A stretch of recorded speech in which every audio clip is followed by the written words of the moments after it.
אני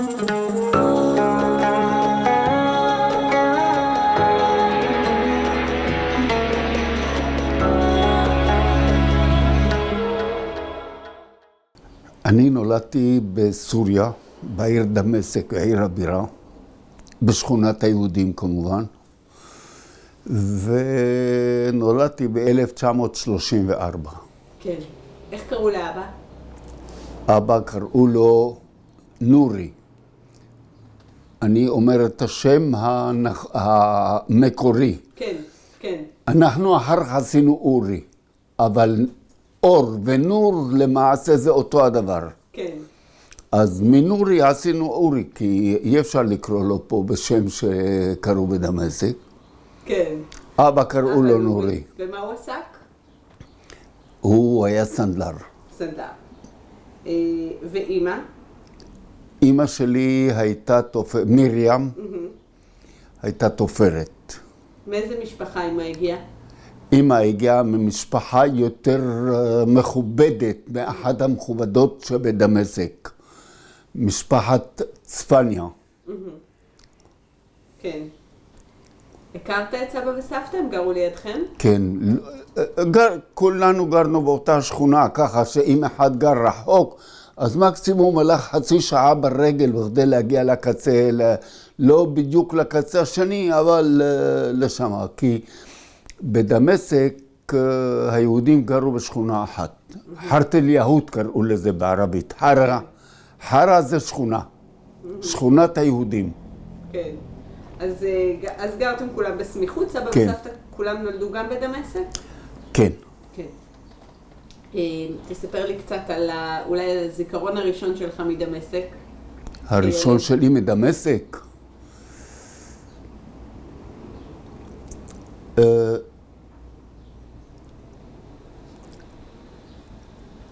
אנחנו למדנו, היהודים, רובם, למדו בבית ספר אליאנס. אליאנס זה היה בית ספר רק של יהודים. כן.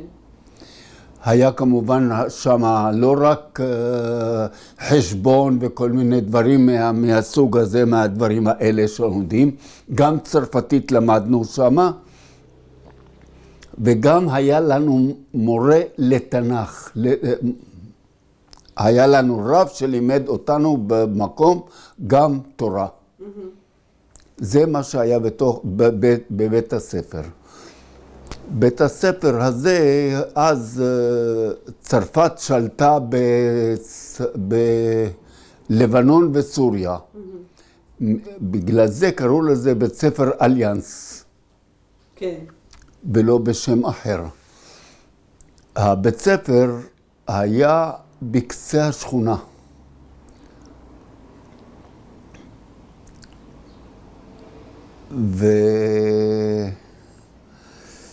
רחוק מהבית?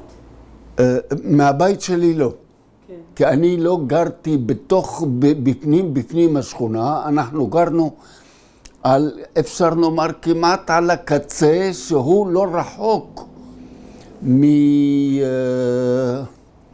הספר? מהבית כנסת הראשי, מכל המקומות הזהו, כי הם גרו יותר לבפנים, יותר בשכונת היהודים, מה שנקרא חרת אל-יהוד. ושם למדנו את הצרפתית, אבל לדאבוני הרב, כשבאתי לארץ הפסקנו לדבר, אז ברוב הימים גם נשכחה השפה. זכרתי פה ושם משהו, אבל לא ממש את השפה לדבר. כי בכל זאת למדנו בצרפתית שם. כן. ואיזה שפה דיברתם בבית? בבית דיברנו ערבית. כן. והיה איזשהו הבדל, אם שמת לב, בין הערבית שלכם לערבית בחוץ, של הערבים? הבנו את כל מה שמדברים. כן. אבל הכי קרוב היה לבנון. לבנון הייתה פתוחה ליהודים שרצו ללכת ללבנון, לבקר משפחה, לחזור ממשפחה, כי היה לנו משפחה, הייתה גם משפחה בלבנון. כן. אני אישית לא הכרתי אותם בלבנון, כי לא נסעתי לשם. והם לא באו אלינו כמעט אולי פעמים בודדות מאז שאני זוכר שאני הייתי. למה הם עברו לשם? בבקשה? למה הם עברו ללבנון? ההורים לא עברו. לא, המשפחה שעברה, אתה אומר הם קרובי משפחה שלכם. הם יותר אירופאית. אצלנו זה ממש שכונה של יהודים. כן. אני גרתי בקצה אחד של השכונה. ההורים שלי, אני כבר לא הייתי בדמשק, הם עברו למרכז השכונה. ושם הם נשארו. במקום שאני גרתי, הייתי קרוב לבית הספר אליאנס. כן. הייתי קרוב לרב שהיה מלמד אותנו תורה. מי זה היה? אתה זוכר איך קראו לו? מה היה השם שלו? מה השם שלו? יוסף משהו, אני לא זוכר את שם המשפחה. כן. אתם הייתם בית דתי? בבקשה? הייתם בית דתי? כן. כן. אין לא דתי. הלכת לבית כנסת כל יום בבוקר ובמנחה וערבית. כן. כל היהודים בדמשק היו יהודים ששמרו על המסורת. כן. התפילה בוקר, מנחה וערבית, זה חובה על כל יהודי, וכולנו היינו מתפללים. כן. ידעת, לא ידעת, זה מה שזהו, אבל הרב לימד אותנו מהתורה, אז אנחנו למדנו גם את האותיות העבריות. כן. אז כתוצאה מהלימוד של האותיות העבריות, אנחנו גם ידענו לקרוא. לקרוא בטעמים, לא סתם לקרוא. לא להגיד, יש טעמים. טעמים מסוימים, טעמים, אתה עולה, אתה יורד, אתה זה, אתה... בתפילה אתה מתרכז, אז אתה יודע. בכל חג, כל חג יש לו את הימים שלו, ויש לו את התפילות שלו, ויש לו גם את המנגינות של התפילה. הייתה איזושהי תפילה שאהבת במיוחד? בבקשה?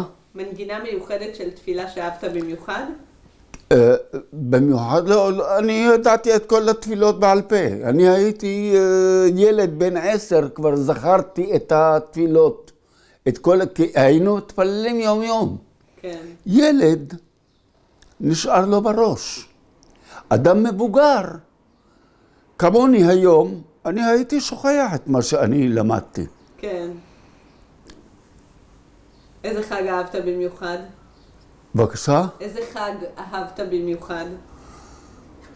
כמובן, אחד החגים זה פורים. כן. לא היינו מתלבשים משהו מיוחד או מה, כן. אבל הייתה שמחה, היה בין הילדים, בין זה לכאן, לשם, לשחק עם האבנים, לשחק בג'ולות.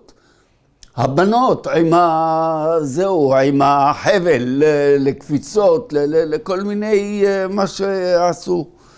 כן. הייתם עושים משלוחי מנות? בבקשה, משלוח מנות? כן. היו פה ושם, תראי, לא כולם היו אנשים עמידים. כן. המשפחה שלי, של אמא, ואם אמא לא הייתה עובדת, אז לא היה לנו הרבה. אמא שלי, זיכרונה לברכה, הייתה תופרת מעולה. מי שרצה לתפור משהו, מי שרצה משהו לעשות, מי שרצה, היה בא לאמא והיה מבקש ממנה, היו מדברים איתה, מביאים לה דברים ישנים, והיא הייתה מחדשת להם אותם. אבא שלי לעומת זה, לעבוד בתור מתקן נעליים, אז בקושי יביא, הפרנסה לא הייתה מספקת. אם אמא לא הייתה עובדת, אז לא היה לנו מספיק. כן. אבל למדנו בבית ספר אליאנס, בצרפתית. כמה אחים הייתם? בבקשה. כמה אחים הייתם?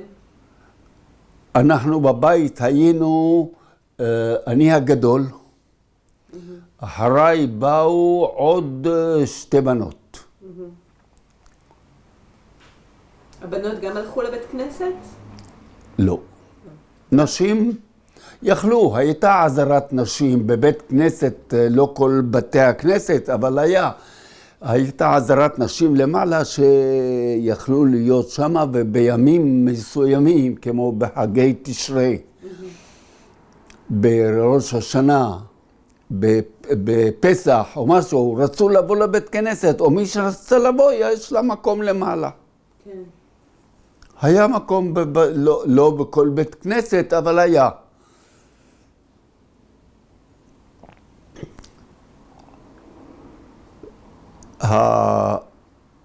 העדה, כל העדה הסורית, יהודי סוריה, אני לא יכול לדבר על חלב.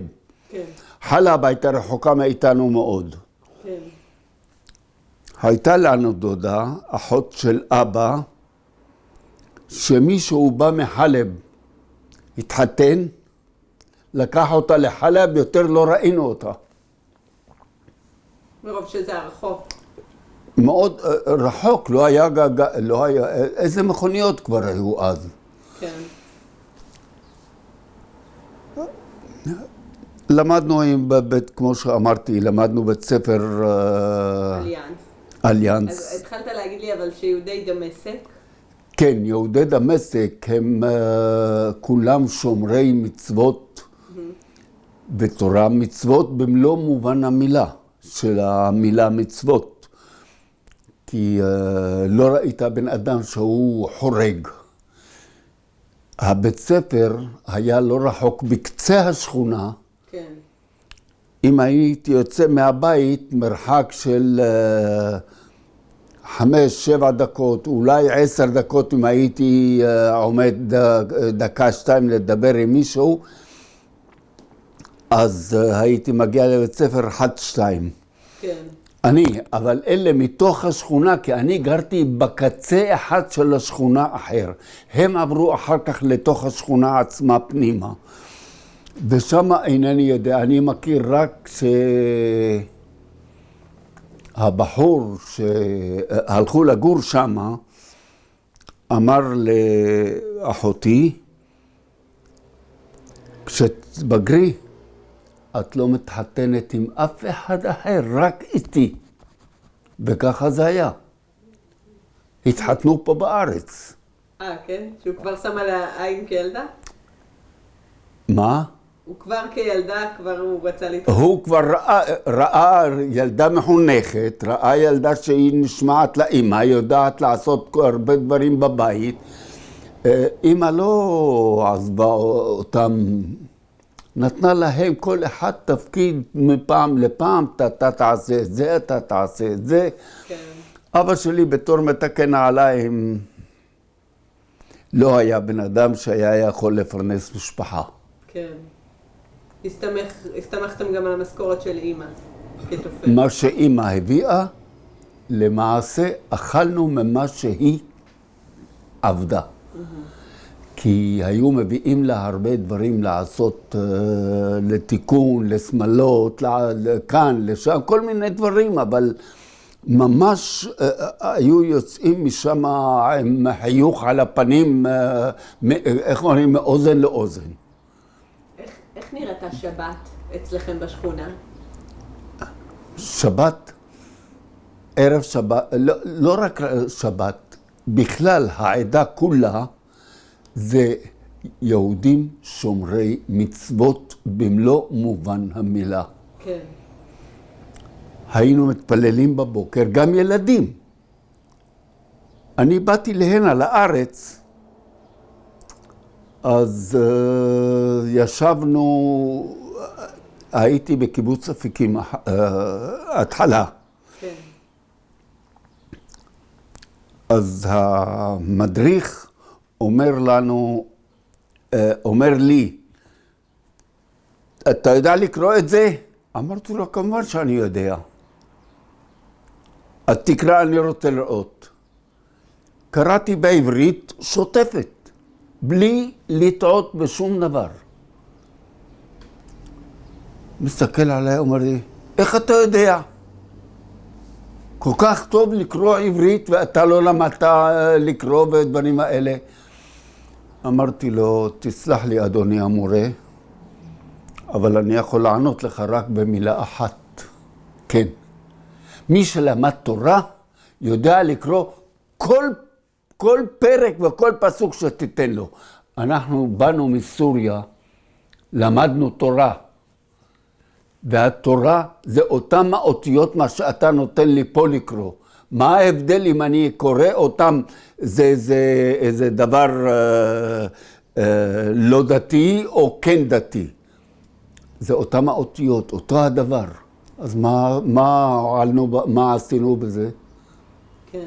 אנחנו רק יצאנו נזכרים מהדברים האלה.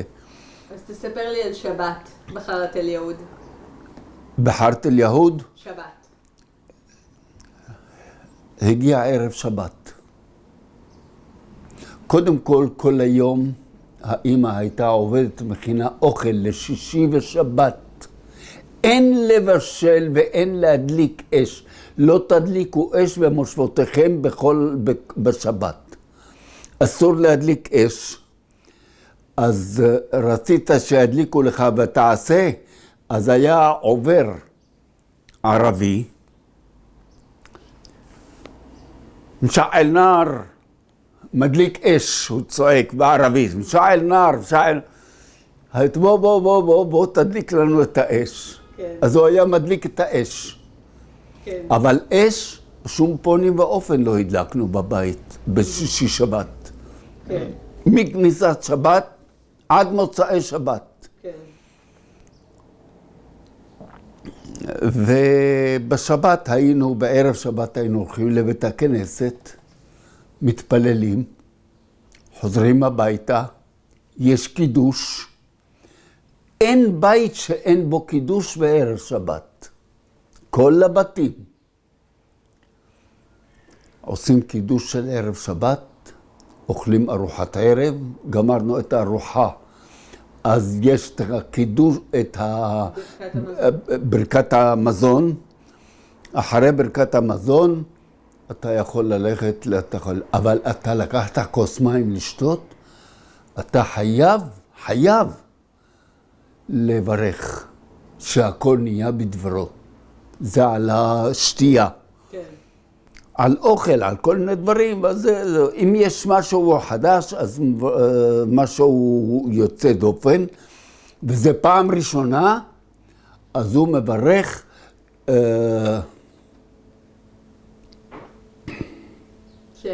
שהחיינו וקיימנו והגיענו לזמן הזה.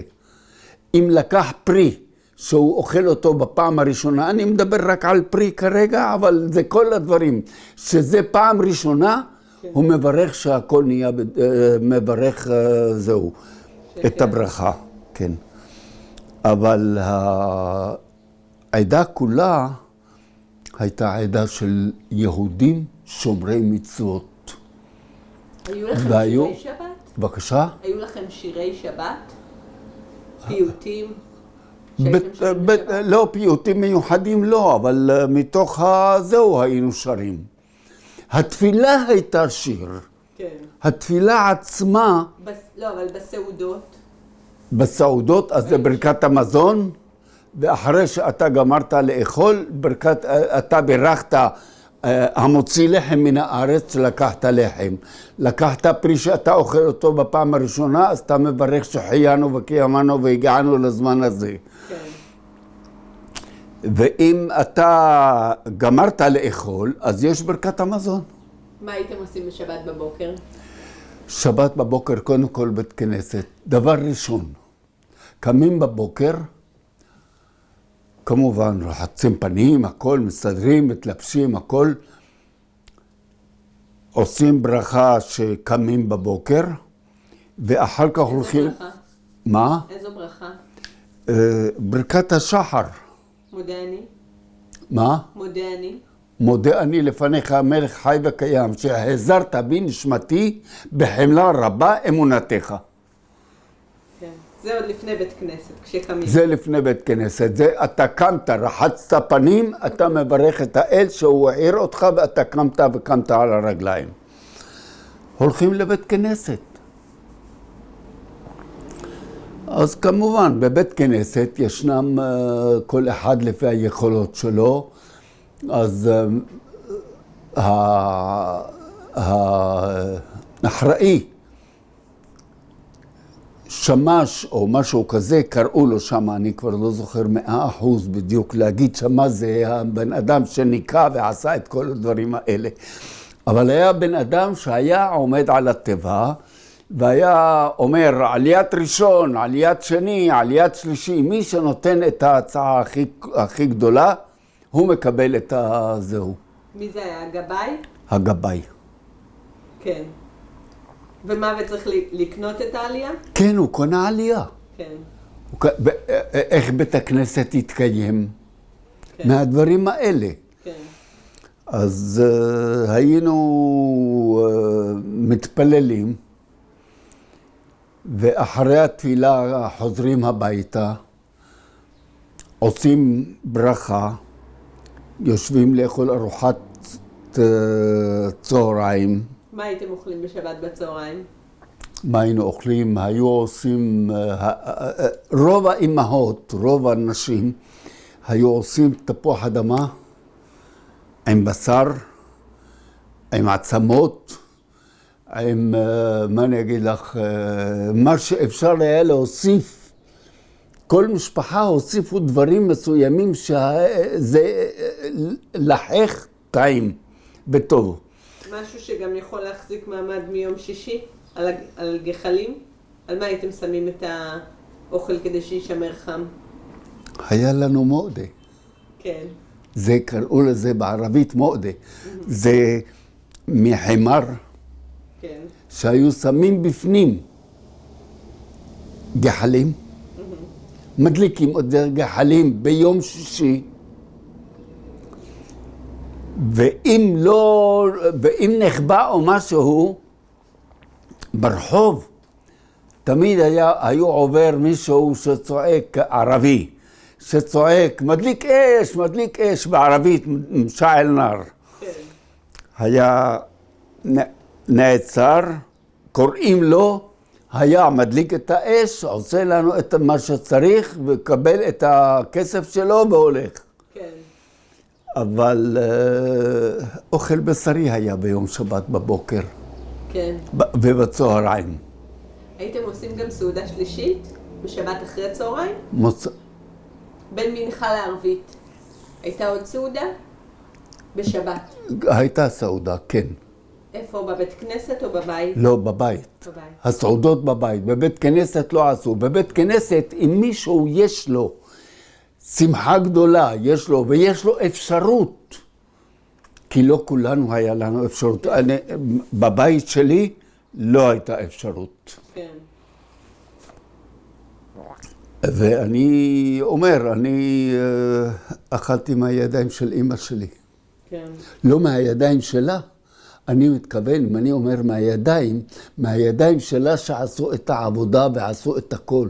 כן. כי היא הייתה עובדת קשה. אבא שלי לא הצליח בעבודה שלו בתור מתקן נעליים. כן. אם היינו צריכים לחיות על הדברים שאבא יביא, היינו יכולים להיות אולי גם רעבים ללחם. כן. אבל אמא היא הייתה ממש תופרת מעולה, והיה לה מכונה שלה, והייתה עושה גם חדשים וגם תיקונים, ומהידיים שלה אכלנו את הלחם. כן. אנחנו לא שוכחים את זה, האחיות שלי ואני לא שכחנו, כי אני בן יחידי, בן בתור ילד, אני ושתי האחיות שלי. אז איך בעצם, אתה היית הבכור, נכון? כן. וכשאתה היית בן 10 או 11? בן 10 וחצי, משהו כזה, באתי לארץ. באת לארץ, נכון? כן. לבד. כן. מה ההורים אמרו? מה ההורים אמרו? איך הם שחררו אותך, כן.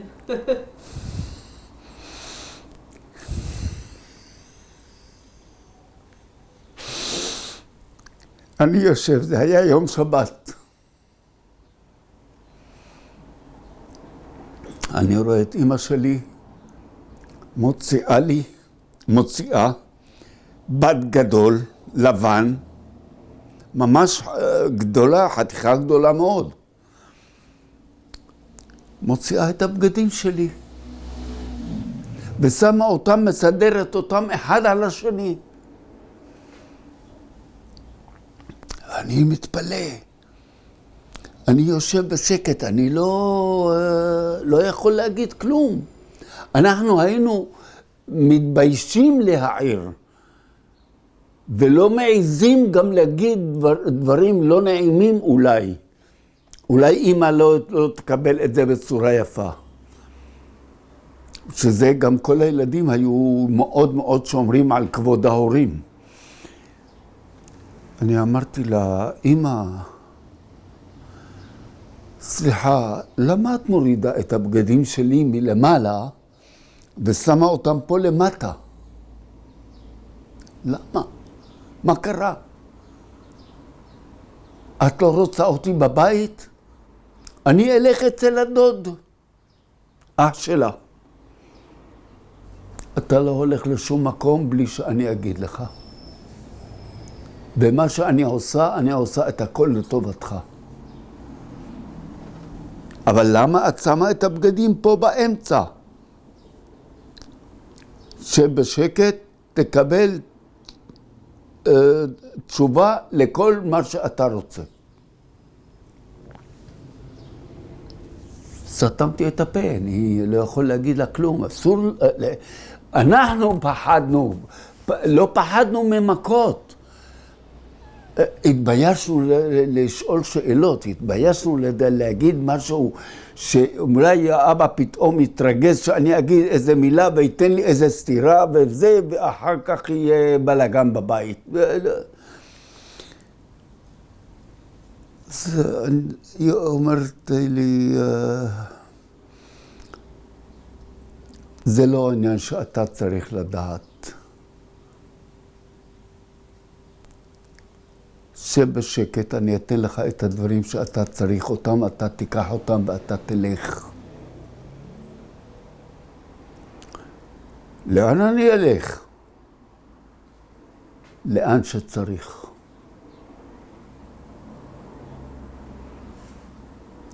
כבר סתמתי את הפה וישבתי בשקט. גמרה לארוז את הבגדים שלי, לשים אותם בבד הגדול הזה, קשרה אותם 7:00, נותנת לי אותם ביד, ואומרת לי, בני,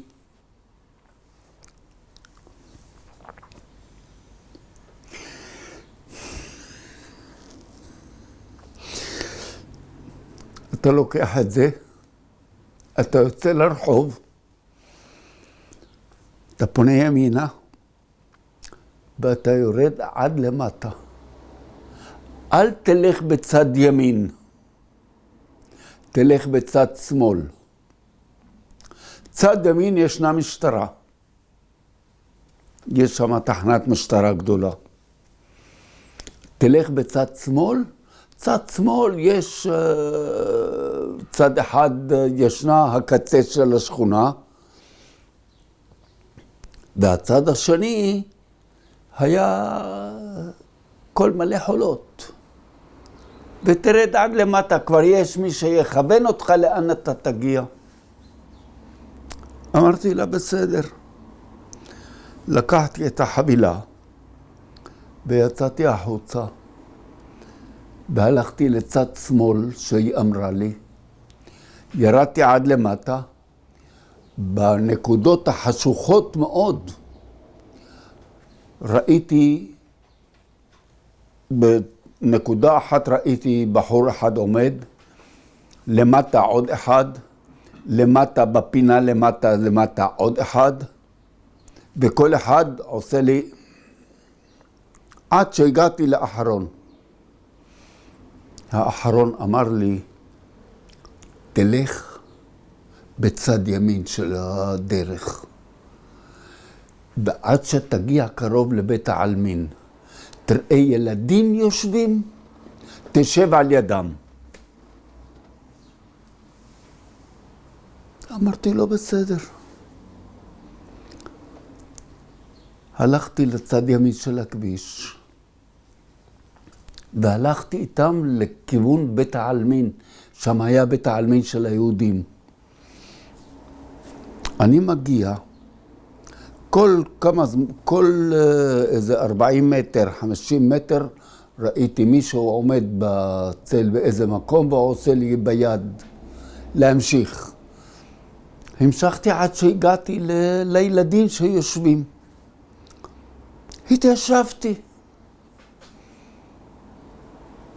התיישבתי על יד הילד, ואני מסתכל ככה. אני רואה את הילד שיושב על ידי, אני אומר לו, יוסף, מה אתה עושה פה? עושה לי ככה. יוסף, זה החבר שלי הכי טוב היה. שלמדתם ביחד באליאנס? למדנו ביחד באליאנס, ישבנו ביחד בבית ספר אחד על יד השני. היינו חברים מאוד מאוד טובים. אני אומר לו, מה זה? אתה לא לבד, אתה ואחיך ואחותך. אז הוא אומר, אסור לדבר. אמרתי לו, טוב, בסדר. אסור לדבר, לא נדבר בקול רם, שלא ישמעו אותנו. אבל נתנה לי אמא שלי חבילה, קח את זה איתך ולך. איך אני אקח את החבילה ואלך? למה? לקחתי את החבילה הרי מהבית. אמא נתנה לי את החבילה של הבגדים שלי. רגע, שלמה, אל תיגע במיקרופון. בבקשה? אל תיגע במיקרופון, כי זה המיקרופון שמקליט. אז לקחתי את החבילה והלכתי. יצאתי לדרך, ועד שהגעתי לילדים שיושבים ביתי, אני רואה אותו, אני מדבר איתו, הוא אומר לי, אסור לנו לדבר. וישבנו בשקט. כל מי שהגיע מהמבוגרים שהיו שומרים עלינו, נתנו לנו לכל אחד סוכריה. לשים בפה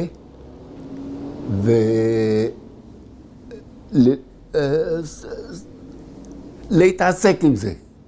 בקיצור, לשים משהו בפה שיהיה לך שקט ולא צריך לדבר. אחרי כמה זמן מגיע אוטו של הצבא הבריטי. זה הכל היה בשבת? מה? זה הכל קרה בשבת? זה הכל קרה במוצאי שבת. כי ביום אתה לא יכול ללכת.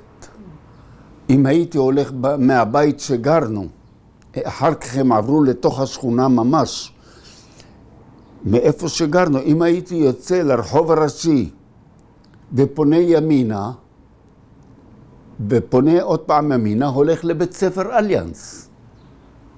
בצד שמאל זה הבית ספר, יש שם שטח גדול של חולות, שאף אחד לא נמצא שם, רק חול וחול. והבית ספר נמצא אחריהם. האליאנס נמצא אחריהם. אני הלכתי לכיוון ההוא, ושם הכווינו אותי ללכת לכיוון בית העלמין. כן. הגעתי על יד בית העלמין, ישבתי שם, אני מסתכל, אני רואה את יוסף, חבר שלי, כן. שאני איתו ביחד, יושבים ביחד, לומדים ביחד, הכל. אמרתי לו, יוסף, לאן? הוא אמר לי, אסור לדבר. ישבנו בשקט. הגיע אוטו של הצבא הבריטי. הבריגדה היהודית הייתה גם בלבנון, נדמה לי, באותו הזמן. ואז דרך הבריגדה היהודית הם הביאו לנו אוטו, הביאו אוטו של הצבא הבריטי, הכניסו אותנו פנימה וסגרו את האסור לדבר.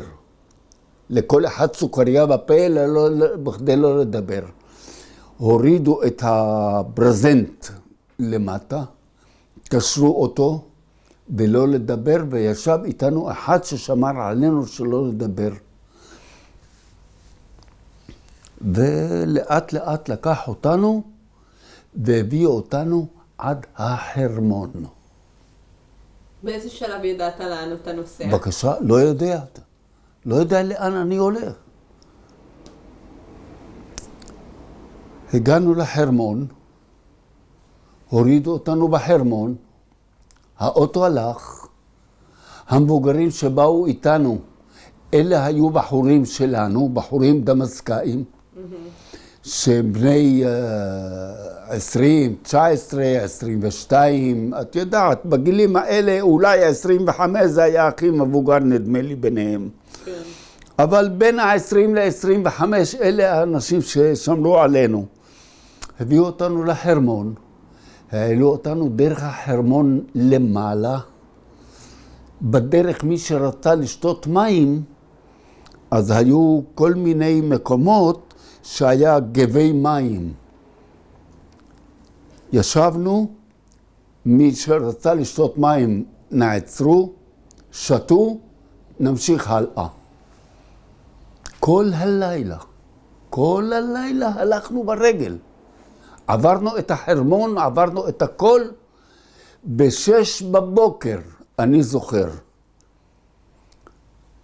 נכנסתי הצעד הראשון ב-6 בבוקר לקיבוץ דן. זה היה הקיבוץ הצפוני ביותר.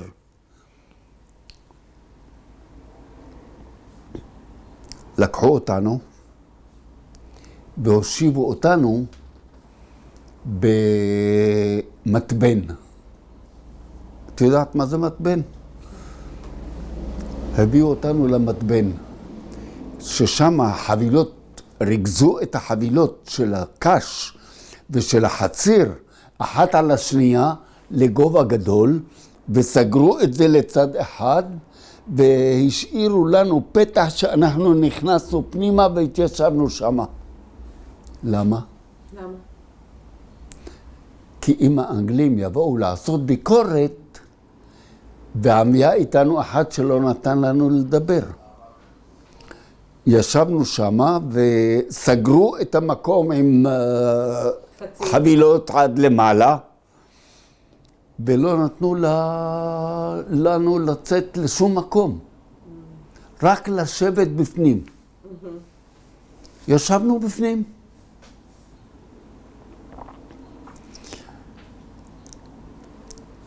כשבאו האנגלים ועשו סיור לראות מה מהם, ראו הכל עד למעלה, הכל זה, ורואים שזה עד הסוף, והם סובבו והלכו. בבוקר הוציאו אותנו, נתנו לנו משהו לשים בפה לאכול, בקיבוץ דן,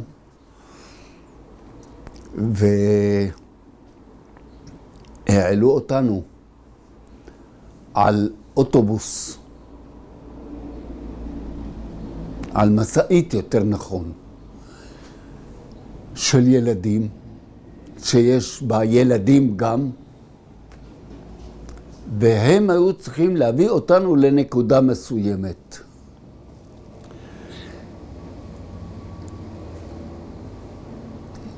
הם עלו, והילדים של הקיבוץ קיבלו הוראה. אתם מגיעים, את יודעת, בדרך יש שם, אני לא זוכר את שם העיירה, יש שם עיירה בדרך גדולה, עד היום עדיין קיימת. שם היה תחנת ביקורת של הצבא הבריטי. אבל כששמעו ילדים שרים בעברית, בלי לשאול שאלות, פתחו, הרימו את המחסום למעלה, והמשאית עברה. אז העלו איתנו ילדים, כיתת ילדים של קיבוץ דן. ואמרו להם, אתם תשירו כל הדרך.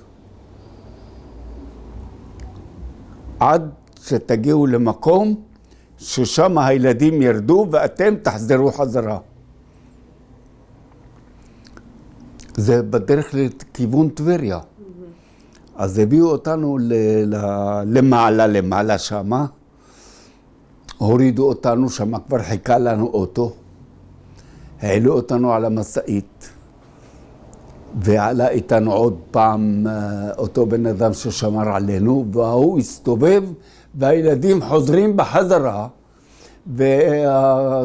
והאנגלים פותחים להם את השער, שומעים את הילדים חוזרים שרים. כן. אז הם פתחו להם את השער בלי בעיות, העבירו אותם חזרה וחזרו לקיבוץ. כן. ואנחנו משם באנו לחיפה.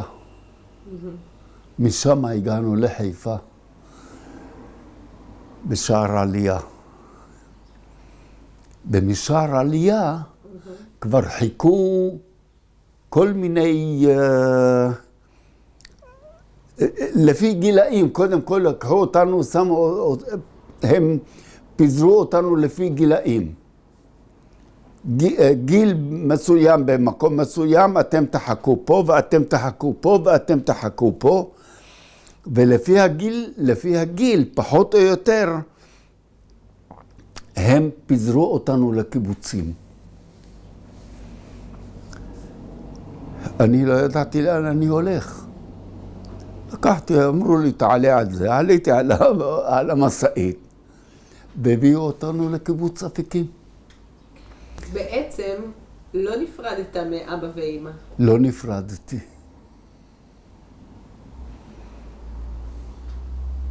בכוונה אמא רצתה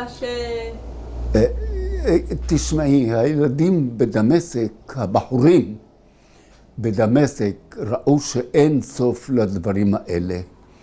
הבחורים שלנו, הדמשקאים. כן. הבחורים בני ה-20, 24, 30, בין 20 ל-30, 30 פלוס אולי גם כן. הם פשוט דאגו. כן. אז הבחורים האלה עשו את העבודה. הבחורים שלנו, כן. הם העלו אותנו לארץ. כן. המטרה הייתה להעביר את הילדים מסוריה, מדמשק, זה לא רק מדמשק, אלא גם מחלב הביאו ילדים. אבל אני מדבר רק על דמשק.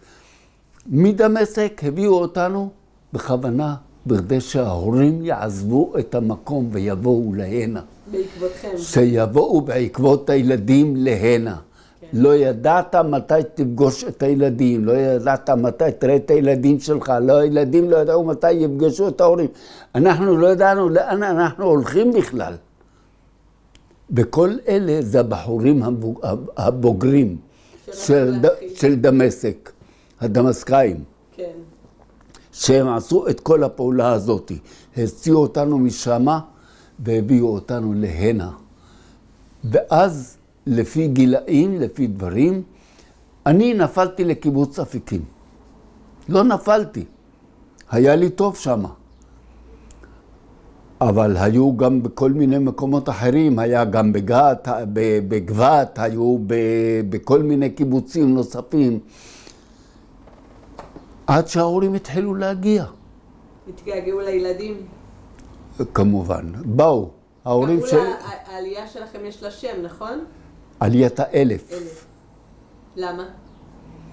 כי התכוננו להעלות 1,000 ילדים, והעלו הרבה יותר מ-1,000, קרוב ל-2,000. שבעקבות הילדים, אנחנו נגיע גם לארץ, שהם יגיעו גם לארץ, בעקבות הילדים, הם ירצו לראות את הילדים. כן. אני את ההורים שלי ראיתי, אני חושב,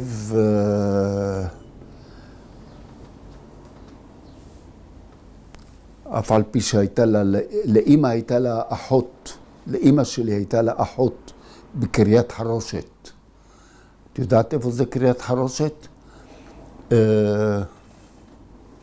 איך אני אגיד לך?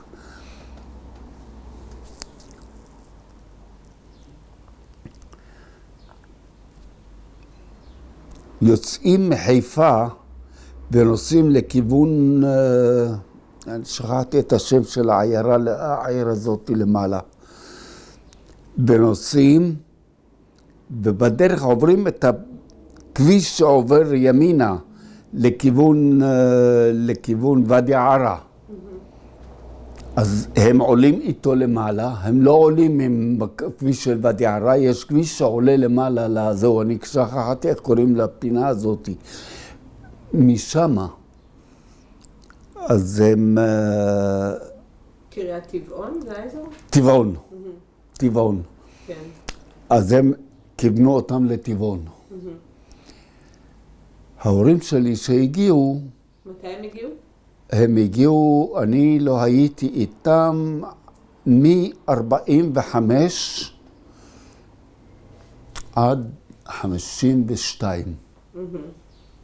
אני עליתי בשנת 1945, וההורים עלו ב-52.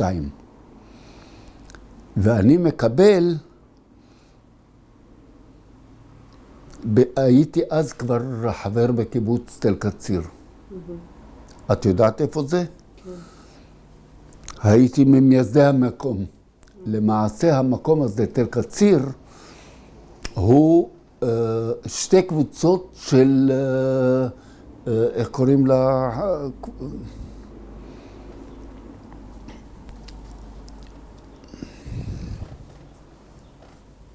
שכחתי, אחת מחיפה ואחת מתל אביב, קבוצות נוער של ישראל. עליית הנוער? לא, לא עליית הנוער. יש... גרעין? גרעין, יש גרעינים, כן, יש גרעינים, יש גרעינים כאלה. הקבוצות האלה הם למעשה הקימו את תל קציר. הם הקימו את תל קציר, אבל לא נשארו הרבה זמן שמה. כן. הייתה אחת מתל אביב, ואחת קבוצה מתל אביב, קבוצה זה נוער שהיה תנועת נוער? קבוצת נוער. כן. מתל אביב ואחת מחיפה. הקימו את המקום, ואנחנו באפיקים.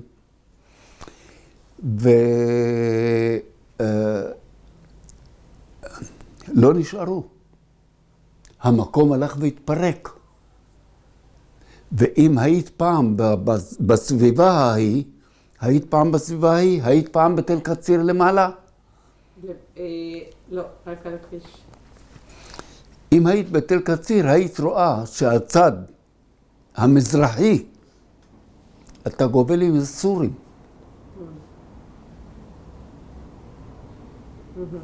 אתה יורד למטה, אתה הולך, אתה גובל עם סוריה.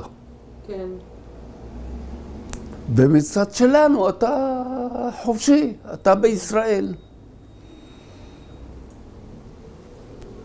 אני הייתי עובד על הייתי טרקטוריסט. למדתי את עבודת הטרקטור, עבודת האדמה עם הטרקטור, למדתי בקיבוץ אפיקים. כשעלינו לתל קציר, הקבוצה שלי, שהייתה הקבוצה של הסורים,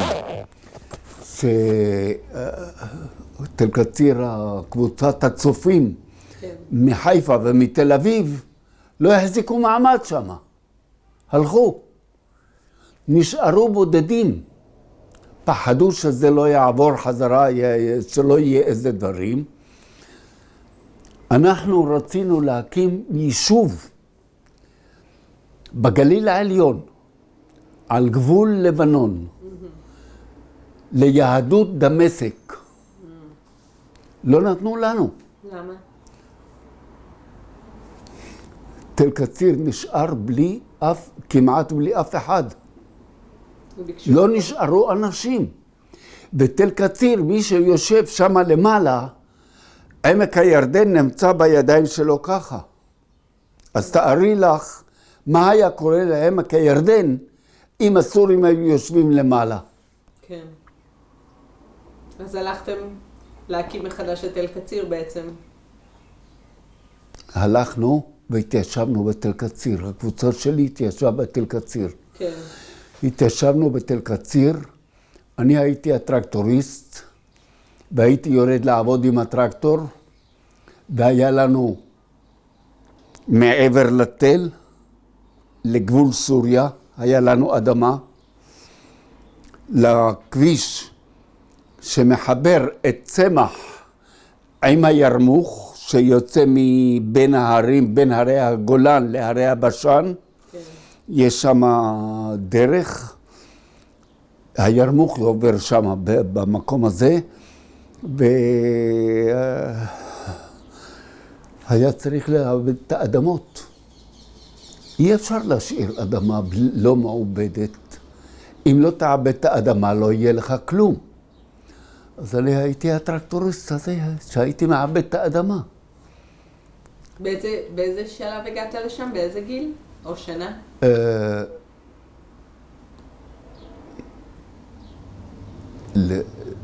אם ההורים שלי הגיעו ב-52, אני עזבתי את דמשק ב-45. כן.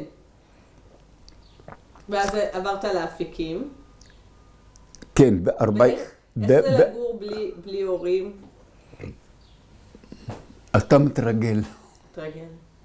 הייתה לכם איזה משפחה? לא רק זה, היה לנו גם קשה מאוד עם האוכל. האוכל שלהם זה לא האוכל שלנו. כן. האוכל של הקיבוצים זה אוכל אשכנזי. כן. ולנו זה אוכל אחר לגמרי. כן. אבל אין לך ברירה. הייתה לי דודה בקריית חרושת, מתחת לטבעון. אחר כך היא עברה לחיפה, אחות של אמא. כן. אם הייתי הולך לחופש, רק אליה הייתי הולך. לאיזה מאכלים התגעגעת? אני לכל המאכלים התגעגעתי. איזה? תן לנו שמות.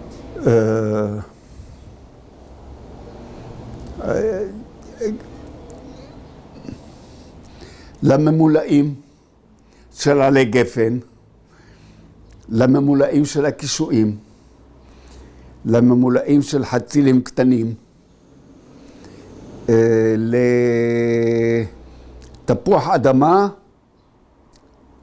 אדמה, שעושים אותו עם בשר, לא אותו, אלא שמים בפנים בזהו בשר, קוראים לזה מעודה.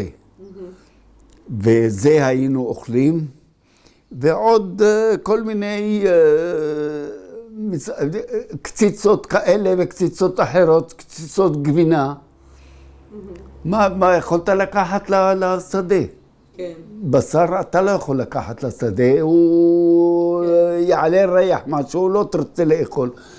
אז היו לוקחים את הגבינה והיו שמים מגרדים, ושמים לזה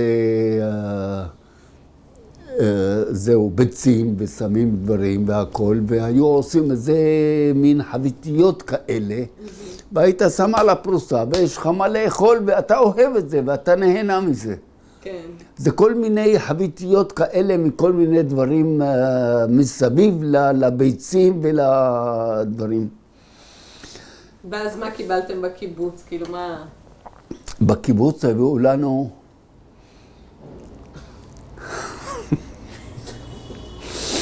אני צוחק כיוון שהאוכל של הקיבוץ זה לא יום אחד שמו בקיבוץ במגש היה דבר כזה, לא הבנו מה זה.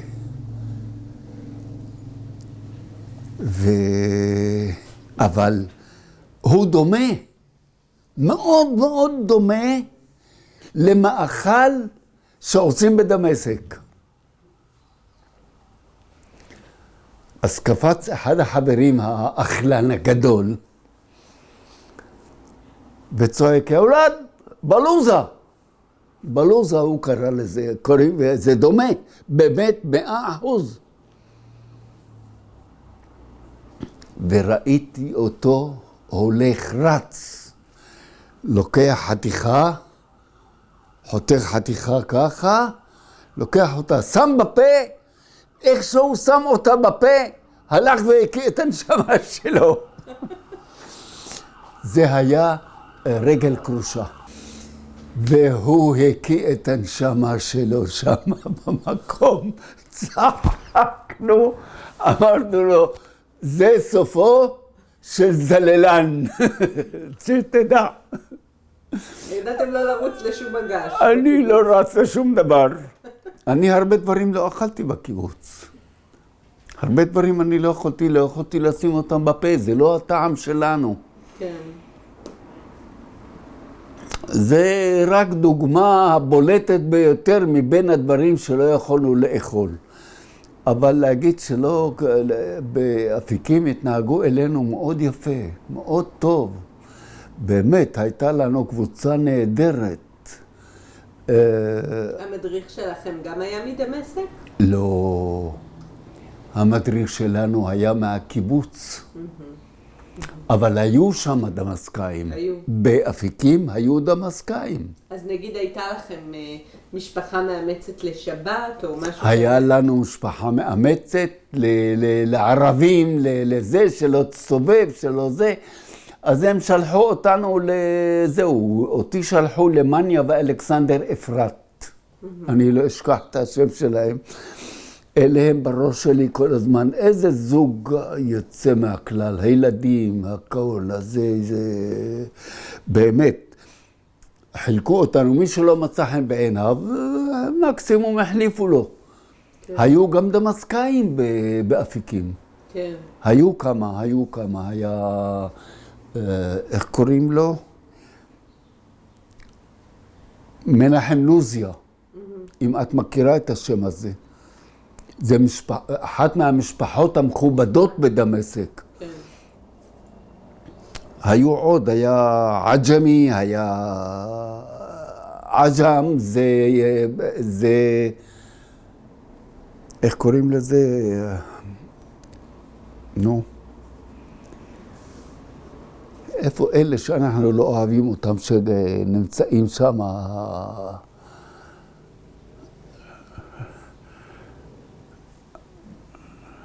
שכחתי איך...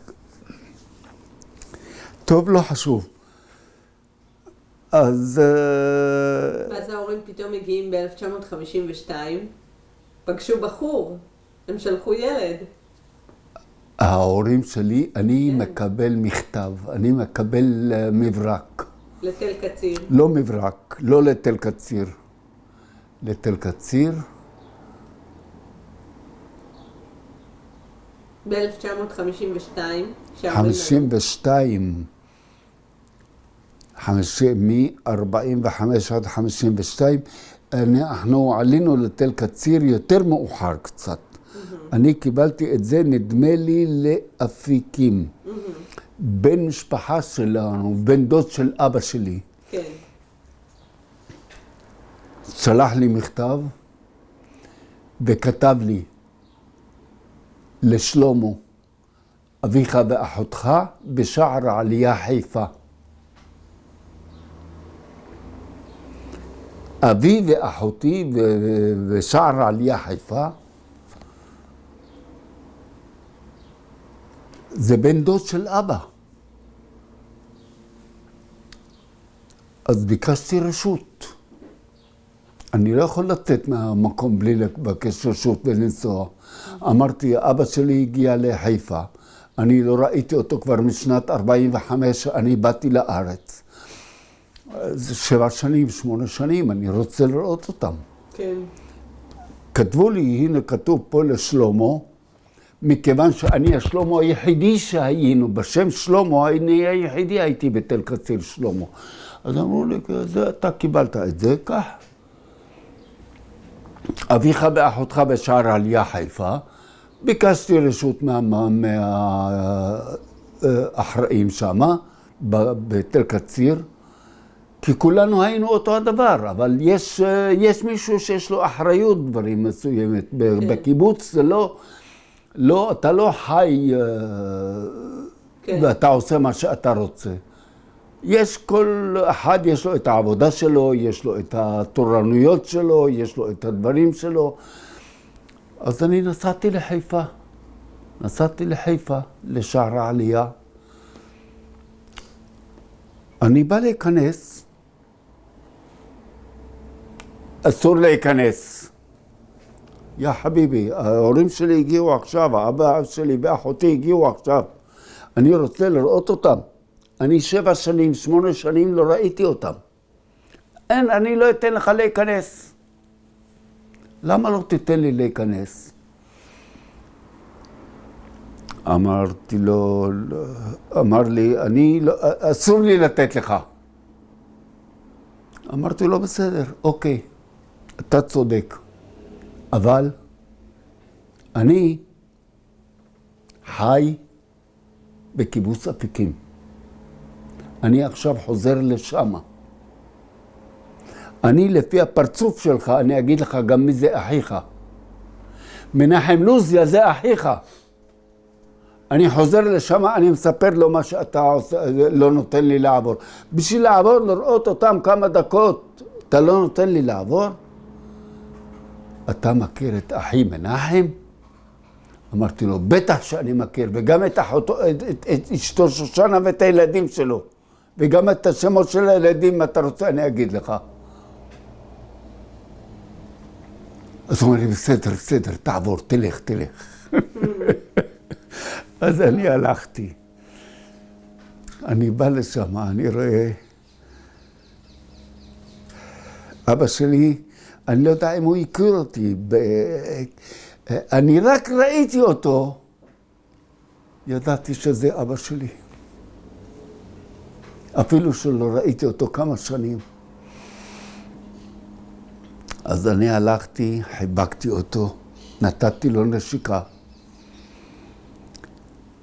אמרתי לו, אבא, איך אתה בא להנה? מה עם אמא? למה אמא לא באה? אומר לי, אמא תבוא יותר מאוחר, ופתאום אני מרגיש מישהו נטלה לי על הכתף. אני מסתכל ככה, אני רואה איזה נערה צעירה.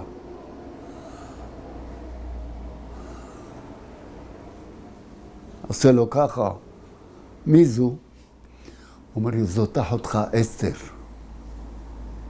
בת כמה הייתה כשעזבת? אני מ-45 עזבתי את דמשק, הם באו ב-52, 53, 8 שנים, היא הייתה נערה קטנה.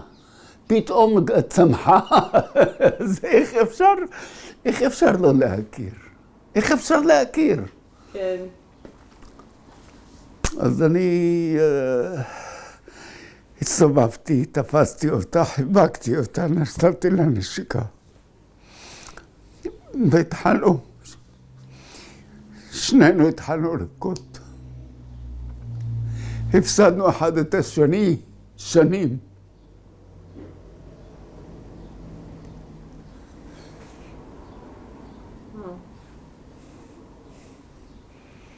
אחת הלכה לנו, בת 42, 41, הקטנה בינינו.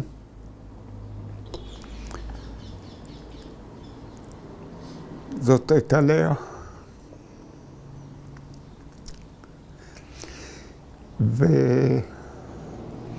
ואסתר עד היום, שתהיה בריאה. אני לא יכול בלי להרים טלפון, יש לה ילדים, יש לה הכל, אם אני לא יכול להתקשר אליה, אני מרים טלפון לילדים, תמסור לאמא כך וכך. קשה לי להגיע אליה, פעם היה לי רכב, הייתי נוסע, הייתי מסתובב, היום אני כבר אין לא רישיון ולא רכב. אני לא יכול לבוא לבן להגיד לו, קח אותי. איפה היא גרה, אסתר? הוא לא יגיד לי לא. הבן שלי לא יגיד לי לא. הוא ייקח אותי לאן שאני רוצה. איפה אסתר גרה היום? אחותי אסתר, היא נמצאת באיזה מוסד, איזשהו, אין לה... איפה היא נמצאת, אורי? בבית אבות בג'לג'וליה. בג'לג'וליה. כן. אתם מדברים בטלפון? גם לא. גם לא. כן. מתי אימא עלתה? אימא? אימא עלתה עם לאה? באמת ברח לי מהראש, אני לא זוכר מתי היא באה. אימא שלי, נדמה לי, 8-9 שנים אחריי. קצת אחרי אבא. בבקשה? קצת אחרי אבא ואסתר. קצת כן? אחרי אבא, כן. אמא באה אחרי אבא. למה הם לא יכלו לעלות ביחד? תראי, הייתה כנראה איזושהי בעיה בפנים ביניהם, לא ביניהם, אלא בעזיבה, כי אמא שלי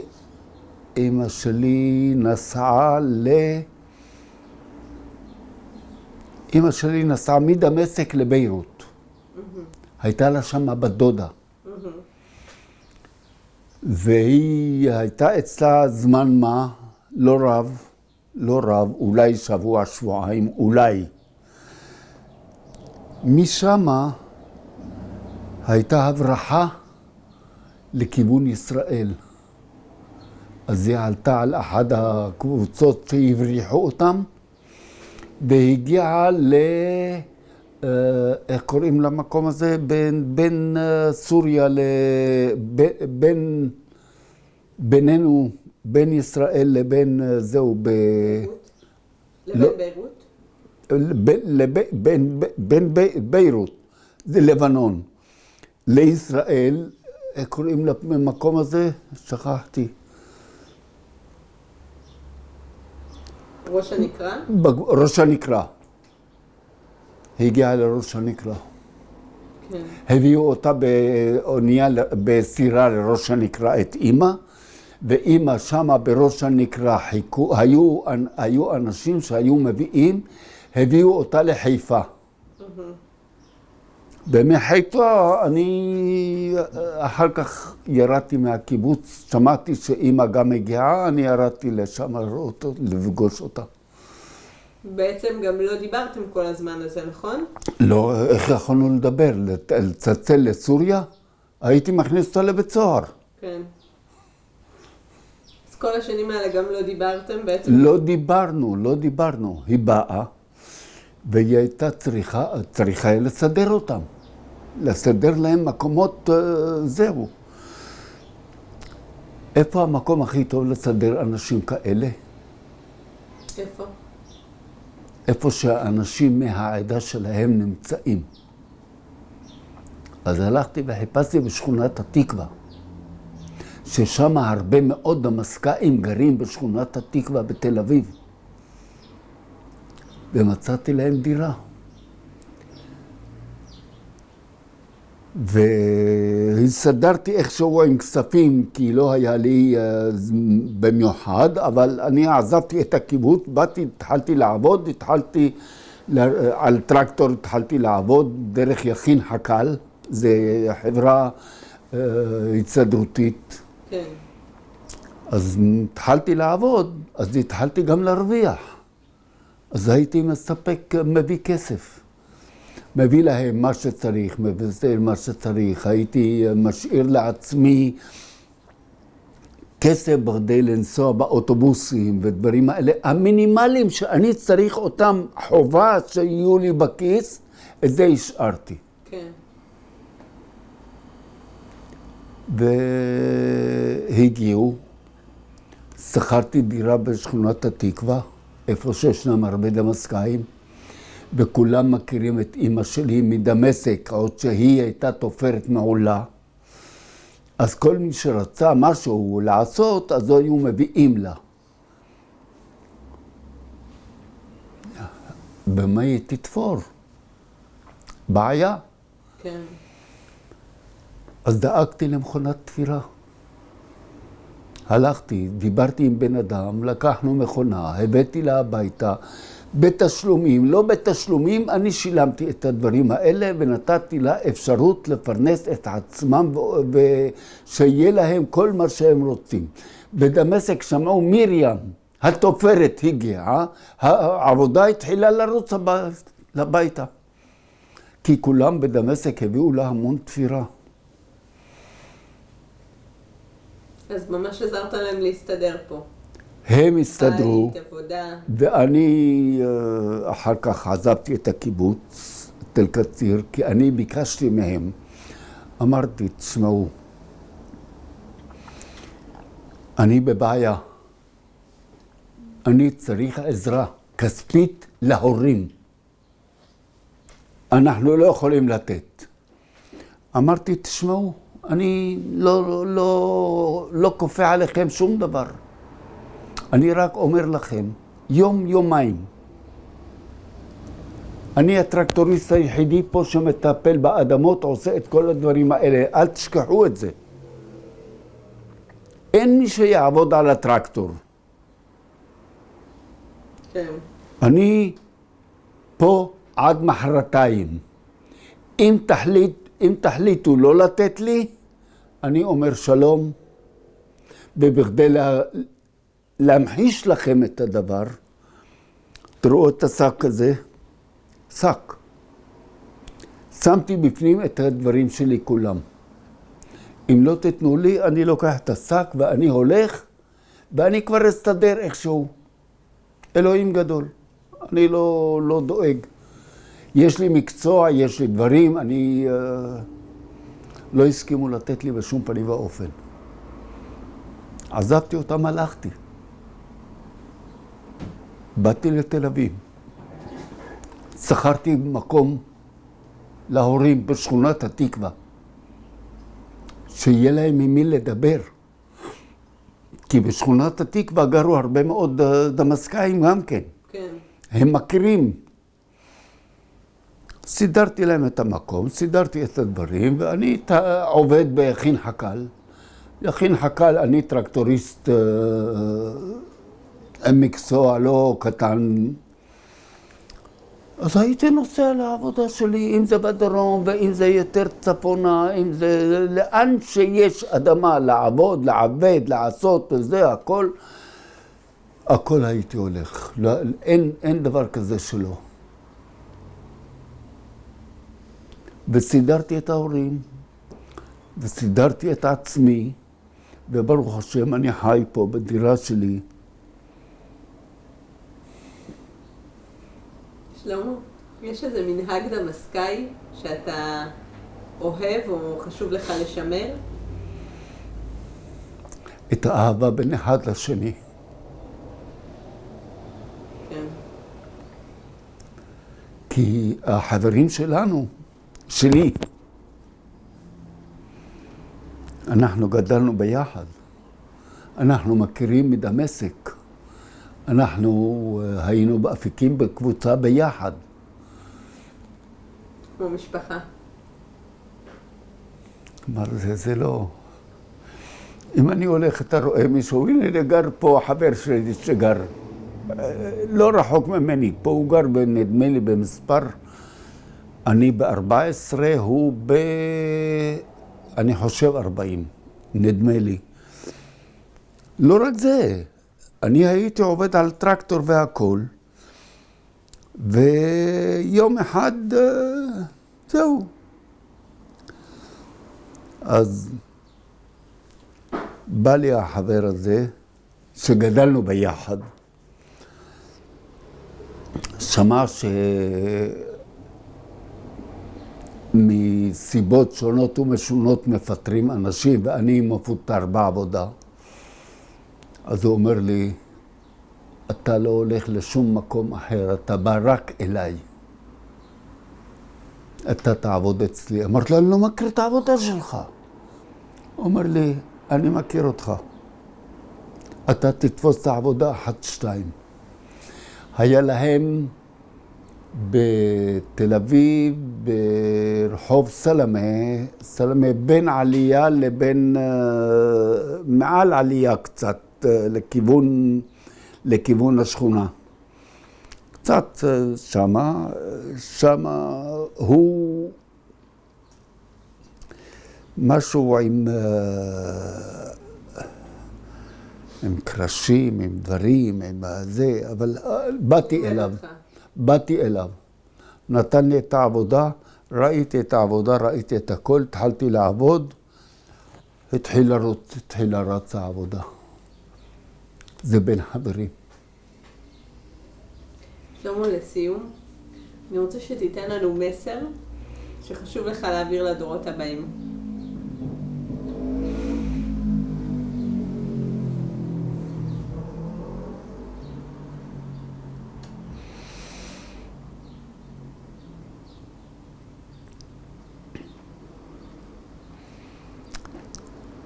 קשה, מה אני אגיד לך? להגיד שאני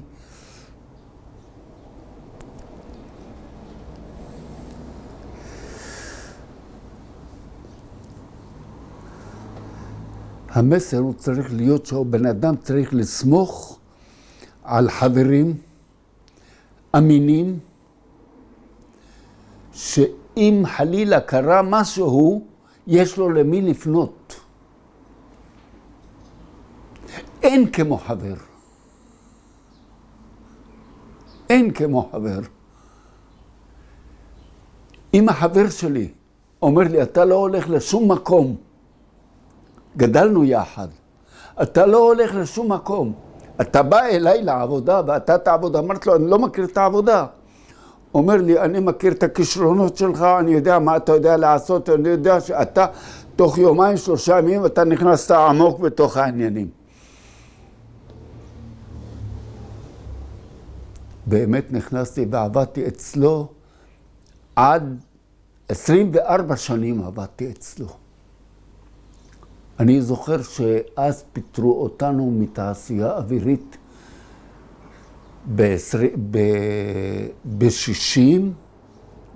בשנת 60, וב-84 אני באתי לחבר ואמרתי לו, אתה תסלח לי, אני כבר בן 84, אני חושב שמספיק לי כבר לעבוד, אני רוצה לשבת ולנוח.